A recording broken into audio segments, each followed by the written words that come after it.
6 desconhecidos recebem um convite misterioso prometendo $10.000 para quem escapar de uma série de salas enigmáticas. Parece apenas um jogo, mas quando uma sala começa a se transformar em um forno gigante e as portas se trancam, eles percebem uma verdade aterrorizante. Ninguém está ali para se divertir. Cada desafio foi criado para matar, e alguém sabe tudo sobre suas vidas, seus traumas e os piores momentos que já enfrentaram. Agora, para sobreviver, eles precisarão descobrir por que foram escolhidos, antes que a próxima sala faça mais uma vítima. Tudo começa de forma perturbadora. Um homem despenca do teto de uma sala desconhecida e entra em pânico ao perceber que está preso. Ao acionar uma engrenagem próxima da porta, as paredes começam a se mover lentamente em sua direção. Desesperado, ele procura alguma forma de escapar e encontra pistas espalhadas pelo cômodo. Entre elas, há uma mensagem dizendo para seguir a luz em direção a pastos mais verdes. Depois, ele encontra um livro iluminado que afirma que, ao testemunhar a morte de outra pessoa, compreenderá o mistério do tempo. Sem relógios visíveis, ele passa a analisar os quadros pendurados nas paredes, percebendo que as posições dos elementos retratados funcionam como ponteiros de um relógio. Convencido de que descobriu o código, corre até a porta e ajusta as engrenagens.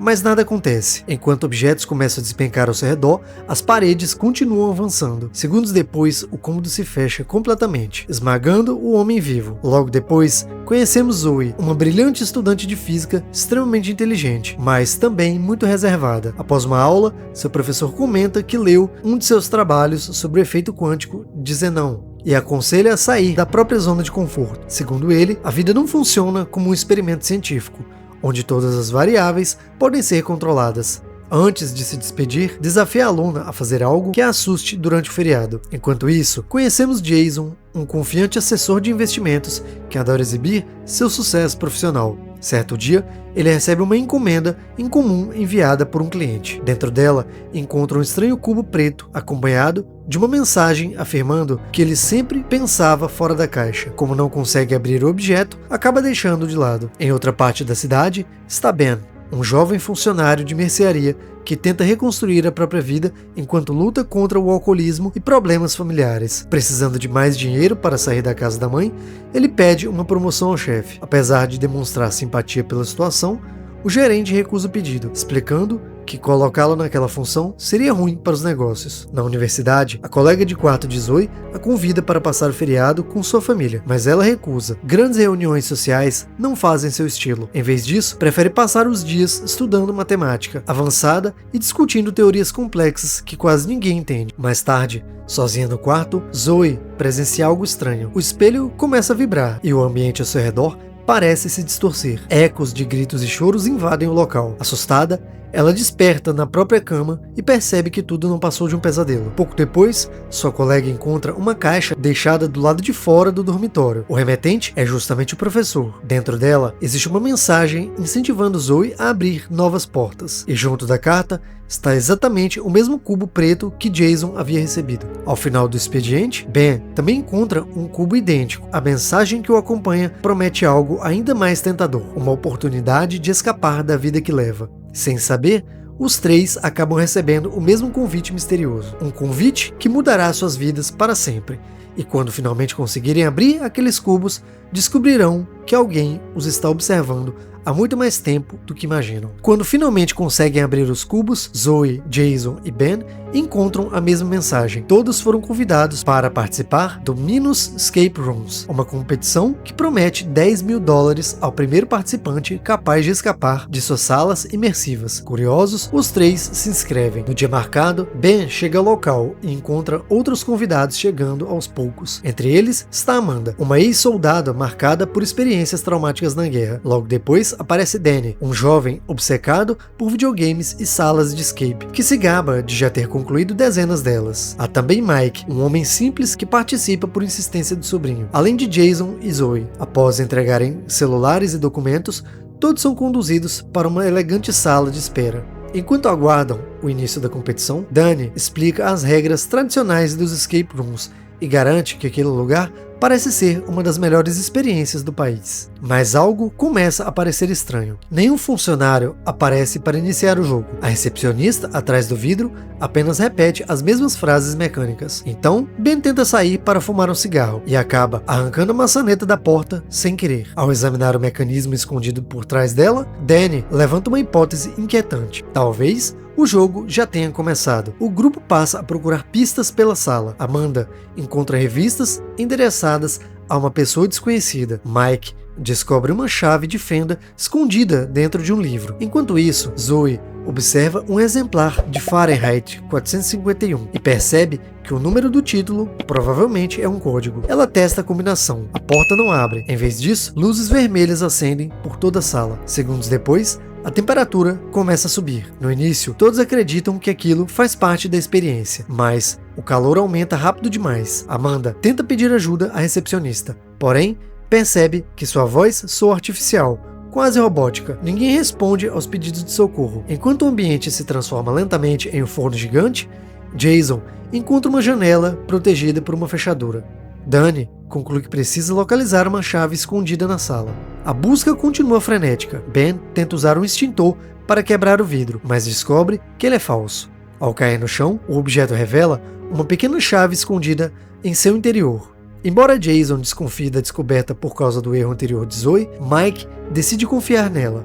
Dessa vez, ela estava certa. A chave abre a janela e revela um manequim segurando um telefone. O aparelho toca imediatamente. Jason atende e escuta apenas uma gravação ordenando que todos sigam rigorosamente as regras. Assim que a ligação termina, a situação piora. As janelas se fecham, as luzes ficam mais fortes, o calor se torna quase insuportável. Amanda começa a entrar em desespero. Enquanto tenta ajudá-la, Zoe percebe cicatrizes profundas espalhadas pelas suas costas, sinais de traumas que a mulher claramente ainda carrega. Em seguida, Zoe encontra um pequeno botão escondido sobre uma mesa. Ao pressioná-lo, uma passagem secreta atrás de um quadro se abre por alguns segundos antes de voltar a fechar. Rapidamente, os outros encontram mais botões espalhados pela sala e percebem que precisam mantê-los pressionados ao mesmo tempo. Quando conseguem fazer isso, a passagem finalmente permanece aberta. Jason entra primeiro e encontra uma grade bloqueando a saída. Utilizando a chave de fenda, descoberta anteriormente, remove a proteção e abre caminho para as demais. Mas existe um novo problema. Alguém precisa continuar segurando os botões. Sem perder tempo, Zoe enche os copos com água e os posiciona sobre os mecanismos, mantendo-os pressionados enquanto todos atravessam a passagem. Porém, antes que consigam escapar completamente, Amanda sofre uma crise de pânico ao reviver lembranças da guerra no Iraque. Zoe é a única capaz de acalmá-la. Enquanto isso, o fogo começa a surgir no teto. As chamas avançam rapidamente. Quando percebem que falta água para manter o último botão pressionado, Ben toma uma decisão inesperada. Ele despeja a bebida alcoólica que carregava consigo dentro do copo restante e consegue manter o mecanismo ativado. Graças a isso, a passagem continua aberta. Segundos depois, o grupo escapa por uma lareira, enquanto a sala inteira é consumida pelas chamas atrás deles. Agora, não resta mais nenhuma dúvida. Aquilo não é um simples escape room, mas o pior ainda está por vir. Ao saírem da lareira, os sobreviventes se deparam com uma imensa paisagem coberta de gelo. À primeira vista, parece um ambiente aberto, mas Danny logo descobre a verdade ao caminhar até a suposta floresta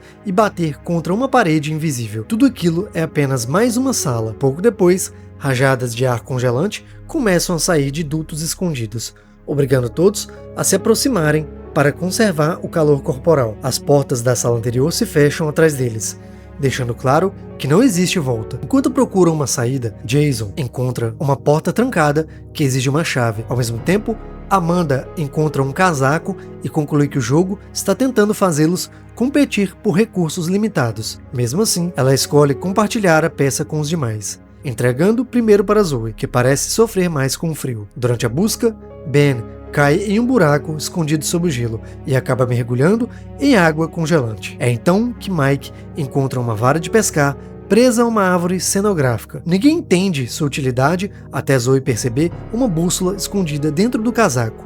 Seguindo a direção indicada pela agulha, ela chega até uma estátua de urso polar. Dentro da boca do animal, encontra um imã e a partir daí, têm uma ideia, prendem um imã à linha da vara e começam a pescar algo sob a superfície congelada. Depois de várias tentativas, Mike consegue puxar um enorme bloco de gelo contendo uma chave presa em seu interior.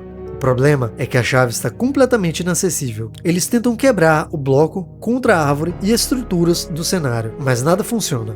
Jason, então, sugere usar o isqueiro de Ben para derreter o gelo aos poucos. Contrariado, Ben entrega o objeto, mas ao jogá-lo no chão, tudo dá errado. Danny corre para buscá-lo e no instante seguinte, o gelo se rompe sob seus pés. Ele desaparece na água escura. Todos correm para ajudá-lo. Porém, Danny reaparece alguns metros adiante, preso sob uma fina camada de gelo, enquanto a correnteza o arrasta cada vez mais rápido. O grupo tenta alcançá-lo, mas é inútil. Segundos depois, Danny desaparece para sempre sob o gelo. O silêncio toma conta da sala. Pela primeira vez, ninguém consegue fingir que aquilo ainda é um jogo. Aquela morte foi real e aconteceu diante deles. A partir desse momento, a desconfiança começa a contaminar o grupo. Jason observa que Danny caiu exatamente no local onde Ben havia arremessado o isqueiro. Logo, surgem suspeitas de que Ben possa estar envolvido com tudo aquilo. Tentando se defender, ele lembra que trabalha em uma simples mercearia e que provavelmente é a pessoa mais comum dali, mas a discussão é interrompida quando Jason insiste que precisam focar na sobrevivência. Depois de muito esforço, conseguem finalmente derreter o bloco usando o calor das próprias mãos. Jason pega a chave, abre a porta e uma nova passagem surge. Nesse exato momento, o chão congelado começa a ceder em vários pontos. Sem pensar duas vezes, todos correm. Atrás deles, enormes rachaduras se espalham pela superfície, enquanto a sala inteira começa a desmoronar. Por pouco, conseguem atravessar a porta antes que tudo desapareça sob o gelo. Mas a próxima sala ainda é mais absurda. Ao entrarem, encontram um cassino inteiro construído de cabeça para baixo. Mesas, cadeiras, lustres e objetos estão presos ao teto, enquanto partes do piso começam a ceder a cada movimento. Jason percebe rapidamente que a nova porta de saída está sem maçaneta. Eles precisarão encontrá-la. Enquanto investigam o local, Mike nota que falta bola 8 em uma mesa de sinuca. Pouco depois, Amanda encontra um cofre escondido entre as estruturas do cassino. O problema é descobrir a combinação. Ao mesmo tempo, Zoe atravessa uma área extremamente perigosa para alcançar um quebra-cabeça. Quando termina de montá-lo, surge uma imagem formada por duas listras e um círculo. Mike acredita que aquilo representa a numeração das bolas de sinuca e tenta usar a informação como senha do cofre. Não funciona, e antes que possam tentar outra solução, a própria sala começa a ruir ao redor deles. O tempo está acabando novamente, e desta vez, um simples erro pode lançar qualquer um deles diretamente para a morte. Enquanto o cassino continua desmoronando, Zoe tenta alcançar uma área segura, mas perde o equilíbrio e cai. Ao bater a cabeça, revive lembrança do acidente de avião que sofreu quando era criança. Quando recupera a consciência, percebe algo que ninguém havia notado, que toda a sala também está invertida. Ou seja, se tudo ali funciona ao contrário, o código do cofre também deveria ser inserido ao contrário. Amanda faz uma nova tentativa e finalmente consegue abri-lo. Lá dentro está a bola 8 da mesa de sinuca, que funciona como a maçaneta da porta de saída. Os sobreviventes correm para escapar, mas Amanda acaba ficando isolada do outro lado. Mesmo arriscando a própria vida, ela recupera a bola quando ela cai do seu bolso e a lança para Jason. No instante seguinte, o chão cede completamente. Amanda ainda consegue se agarrar a um telefone preso ao teto, mas suas forças acabam. Diante dos olhos do grupo, ela despenca para a morte. Abalados, os sobreviventes entram na própria sala, que se parece com um hospital abandonado. Logo percebem algo perturbador. Cada cama possui o nome de um deles. Aos poucos, começam a compartilhar as tragédias que marcaram suas vidas. Zoe conta que sobreviveu a um acidente aéreo, mas perdeu sua mãe. Jason relembra os dias em que ficou à deriva em um oceano congelante.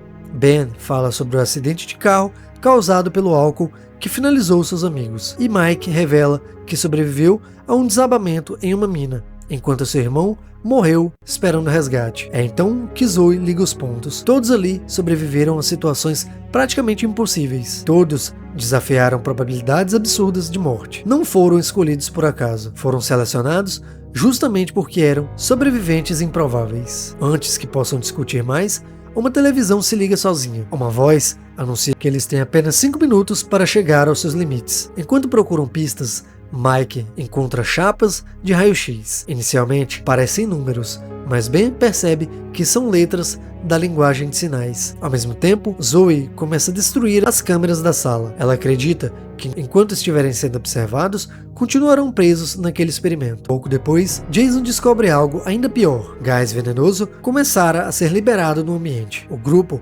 encontra um monitor cardíaco e conclui que ele faz parte do desafio. Primeiro, testam Ben. Nada acontece. Depois, testam Mike, elevando seus batimentos com descargas elétricas cada vez mais fortes. Mesmo assim, o mecanismo continua bloqueado. O tempo acaba. O gás começa a invadir a sala. É então que Jason percebe que todos interpretaram a pista de forma errada. Não era preciso aumentar os batimentos ao extremo, era preciso levá-los ao extremo oposto. Ele conecta os sensores em si mesmos e força a respiração até reduzir drasticamente sua frequência cardíaca. Quando seus batimentos caem para 50 por minuto, a passagem finalmente se abre. Jason atravessa primeiro. Ben tenta convencer Zoe a acompanhá-lo, mas ela está obcecada em encontrar uma saída diferente daquela planejada pelos organizadores. Sem conseguir fazê-la mudar de ideia, ele segue em frente. Na sala seguinte, Ben acusa Jason de ter sacrificado Mike para sobreviver. Jason responde friamente que sobreviver sempre exige escolhas difíceis. A discussão se intensifica e Ben passa a desconfiar até mesmo da história que Jason contou sobre o amigo perdido no mar. Talvez ele não tenha sobrevivido por sorte. Talvez tenha sobrevivido porque escolheu a própria vida acima da vida dos outros. Enquanto discutem, os dois encontram uma escotilha. Logo, começam a sofrer fortes alucinações causadas por substâncias espalhadas na sala. Mesmo desorientado, Ben encontra uma gaveta escondida contendo apenas uma dose de antídoto. Os dois entendem imediatamente o que aquilo significa. Só existe cura para um deles. A luta que se segue é brutal. Jason leva vantagem em vários momentos, mas Ben consegue resistir. Aproveitando uma abertura, ele golpeia o adversário, toma a seringa e injeta o antídoto em si mesmo. Pouco depois, atravessa a escotilha. É então que tudo faz sentido. Ben cai exatamente na mesma sala mostrada no início do filme. Aquele homem preso no comando mortal era ele o tempo todo. Desesperado, tenta repetir os passos indicados pelas pistas enquanto as paredes avançam para esmagá-lo. Desta vez, porém, encontra um escudo escondido dentro da lareira e usa para sobreviver, até que, inesperadamente, as paredes param de se mover. Uma nova porta se abre. Enquanto isso, de volta à sala do hospital, agentes, usando roupas de proteção, entram para recolher os corpos. Eles não percebem que Zoe sobreviveu utilizando uma máscara de oxigênio. Quando os homens baixam a guarda, ela os ataca, toma uma arma e invade os corredores da instalação. Ao atravessar a última porta, Ben chega a uma enorme sala onde encontra sua própria fotografia acompanhada da mensagem de que ele é o vencedor. É então que surge o responsável por tudo, o mestre dos jogos. Sem demonstrar qualquer remorso, ele explica que aquelas salas foram criadas para entreter pessoas extremamente ricas. Segundo ele, a humanidade sempre foi fascinada por assistir outros seres humanos lutando pela sobrevivência. Como guerras e arenas já não satisfazem certos clientes, eles passaram a financiar experiências cada vez mais elaboradas e cruéis. Desta vez, o objetivo era testar se a sorte realmente influencia a sobrevivência. Ben pergunta se finalmente poderá ir para casa. A resposta vem na forma de uma tentativa de assassinato. O mestre dos jogos prende um cabo em seu pescoço e começa a enforcá-lo. Mas antes que consiga terminar o serviço, Zoe surge por trás e atira nele. Ferido, o homem consegue reagir, toma a arma e parte para cima dela. No momento decisivo, Ben recupera as forças, acerta o vilão com uma garrafa e dispara contra ele. Desta vez, ele não se levanta. Com um pesadelo finalmente encerrado, Zoe ajuda Ben a escapar da instalação. Algum tempo depois, Ben desperta de um coma em hospital. Zoe permanece ao seu lado durante a recuperação. Quando a polícia investiga o caso, porém, algo estranho acontece. Nenhuma evidência da Minus é encontrada. As mortes são atribuídas a acidentes comuns e exames toxicológicos são usados para desacreditar o testemunho de Zoe. Tudo parece ter sido cuidadosamente apagado. 6 meses depois, Ben e Zoe se reencontram em um café. Ele tenta seguir com a vida, mas Zoe não desistiu. Ao analisar documentos e reportagens, ela acredita ter encontrado pistas escondidas que podem levar aos verdadeiros responsáveis por aquela organização. Ela já comprou passagem de avião. Agora, quer saber se Ben está disposto a ir com ela. Apesar da hesitação, ele aceita. Descobrimos então que a Minus continua operando nas sombras. Um novo teste está sendo preparado. Dentro de uma simulação, um avião perde o controle enquanto uma passageira tenta desesperadamente resolver enigmas para evitar a queda. Observando tudo à distância, um homem misterioso recebe a informação de que as chances de sobrevivência são mínimas. Mesmo assim, ele sorri. Afinal, Zoe finalmente superou seu medo de voar. E isso torna o próximo jogo ainda mais interessante. E chegamos ao fim de Escape Room, filme do ano de 2019 do gênero terror, suspense e ficção científica. E sua avaliação lá no IMDb foi de 6,4. Já no Rotten, ficou com 51% por parte da avaliação da crítica, enquanto que 54% avaliado pelos espectadores, terminando assim com 3,4 estrelas no ranking final. E se você quiser assistir esse filme completo, bom, ele está disponível para comprar ou para alugar lá na Prime Video. E eu achei esse filme muito interessante. A primeira vez que eu assisti, realmente me surpreendeu bastante. É um filme legal, muito bom para você acompanhar ali num sábado à noite, aquele domingo à tarde, com certeza você vai ficar na ponta da cadeira. E ele lembra muitos filmes que tem esse gênero aí dos chamados escape rooms, né? Das salas armadilha, com a sequência de filmes Cubo Zero sendo a mais famosa deles, com o primeiro filme da saga Cubo sendo lançada lá em 1997, já é bem antiguinho. Desde então, muitos filmes derivados dessa premissa foram lançados, alguns muito bons, outros nem tanto. Pretendo trazer a maioria deles aqui para resumir nesse canal. É válido lembrar também para vocês que um seriado muito bom, também derivado dessas premissas básicas de salas, armadilhas controladas por uma elite ou pessoas, também foram feitos. E o seriado mais famoso nesse tema e nessa premissa de roteiro, com certeza é o Round 6. Para mim, um dos melhores seriados